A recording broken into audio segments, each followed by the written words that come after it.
Kathy of kathysright.com. We've had some unlikely events happening, and the farce of the impeachment that we are enduring as a country is a farce indeed. All I can say to you, Democrats, particularly you, Nancy and Adam Schiff, is now you've done it. Now you have done it, Democrats. You've done what you said that you wanted to do since election night, 2016. Impeach 45, as that intellectual and philosophical giant Maxine Waters screamed.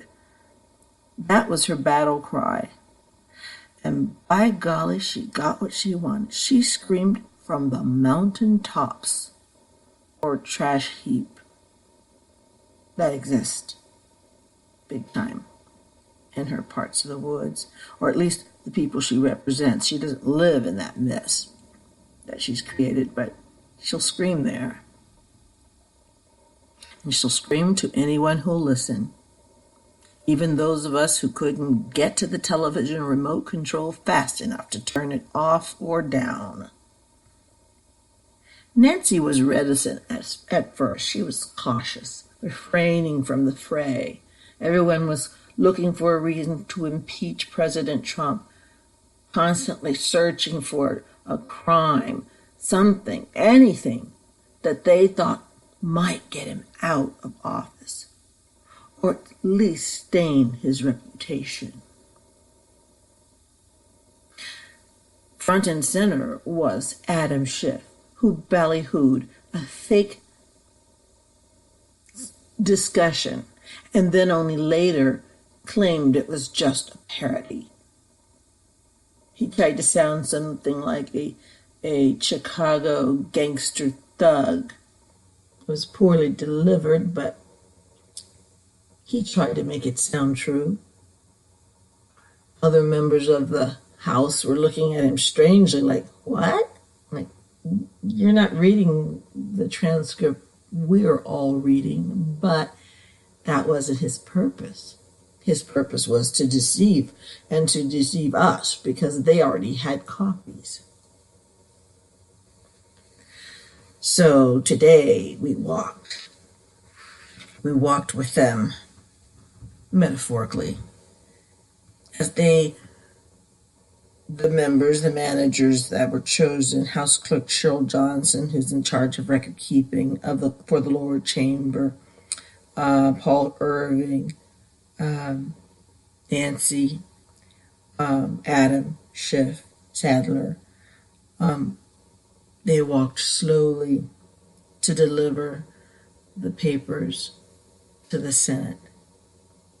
They walked in twos. It was almost like a funeral. I'm really surprised that ABC News didn't have dum dum dum dum dum dum dum, and then switch it over to something really funeral sounding, because that was the look that they had on their faces, like they were so sad. Maxine, we all know you were not sad. You've been saying impeach 45, impeach 45. So now you're getting what you want, and you expect us to believe your somber faces? Like you think that we think those were real? We know you're giddy with excitement. We know.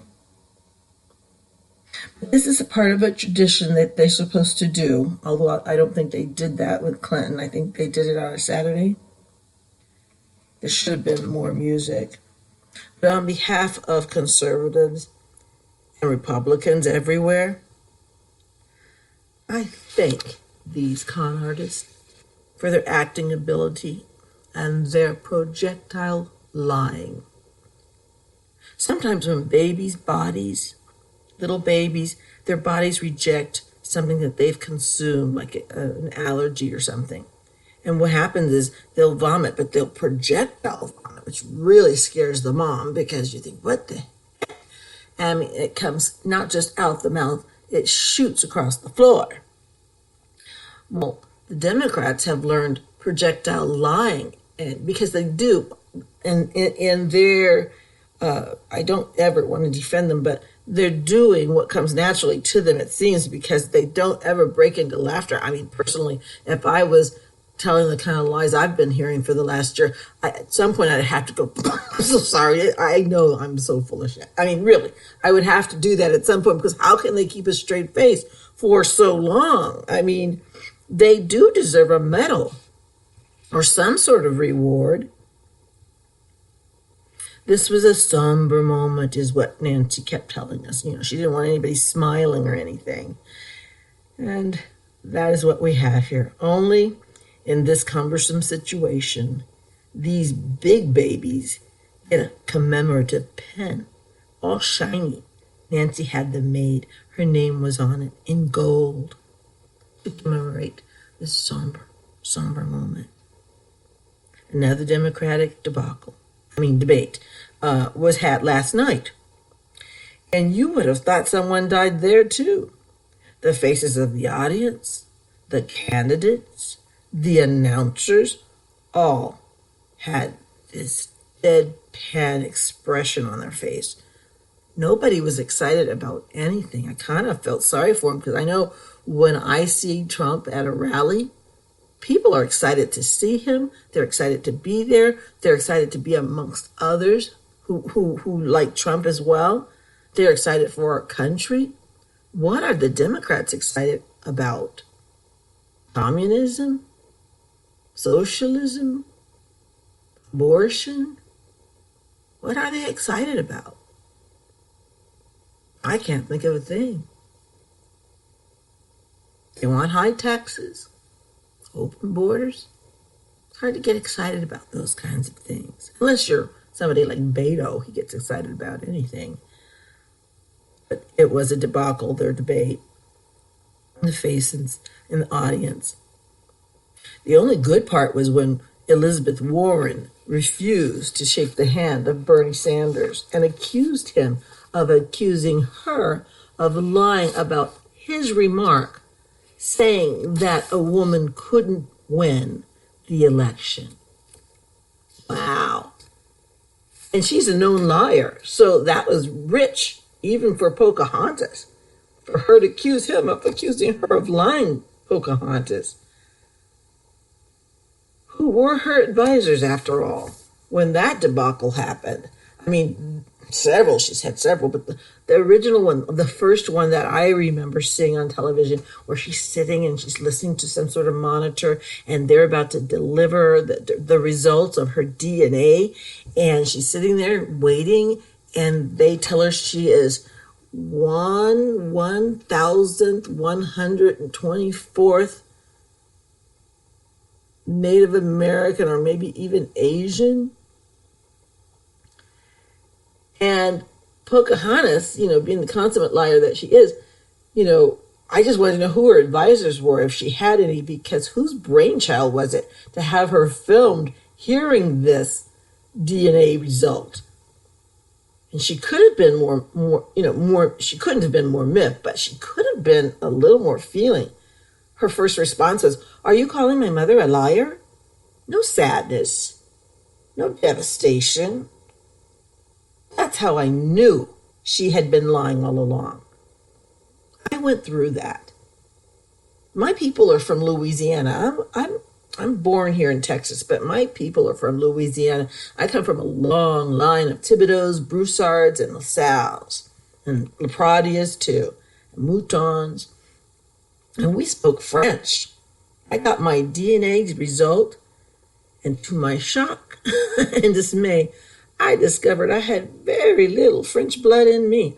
All these years I thought I was French Creole. I knew I was some African because I'm an African American, I'm a black person, but I thought I was French Creole for sure, what with all the Thibodeaux and everything. Turns out I have very, very, very little French blood. I have quite a bit of Irish blood. Irish? I mean, I got nothing against the Irish, you know. I grew up with an Irish priest. He was the best priest in the world.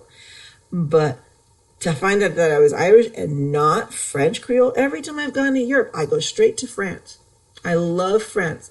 I speak French. I eat French food. I was affiliated, you know, these were my people. Until I found out they weren't. And I was really, really sad. I mean, I was sad because I studied French history, you know. I didn't know what part of Africa my people came from. Now I do with DNA. Apparently, I'm Nigerian.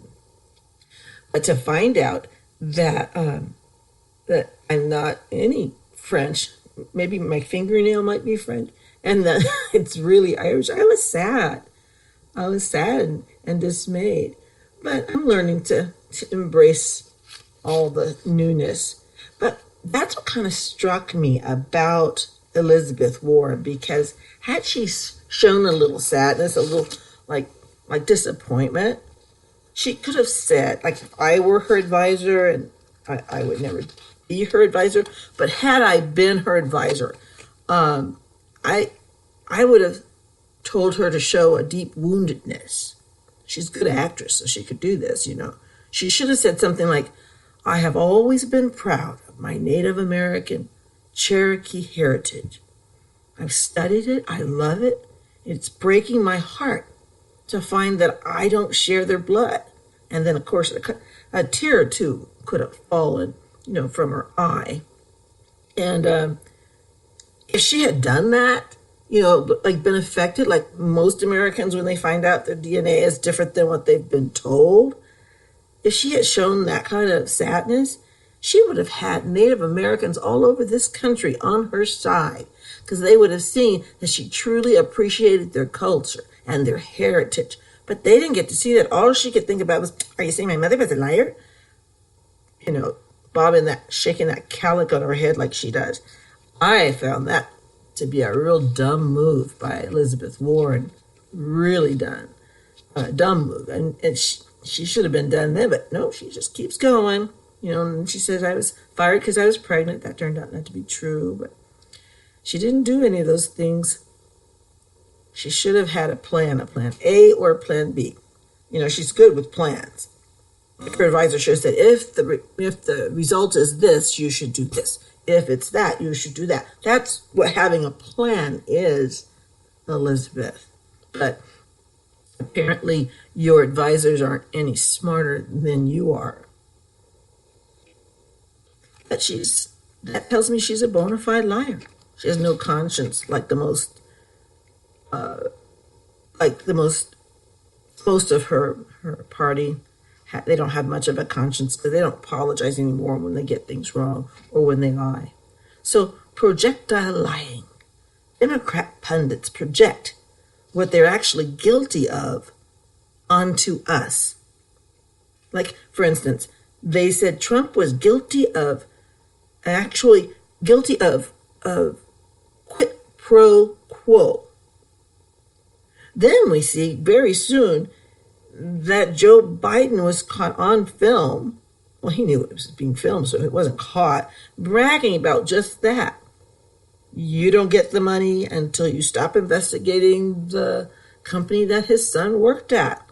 Not just worked, but was on the board, because it was corrupt as hell. And so he knew it was corrupt, but he didn't want him investigating it because his son was on the board, and it would have been a bad look for Joe. Oh, gosh. So we see Joe bragging about his quid pro quo. But no, we're supposed to ignore that as the public. We're just going to forget about that.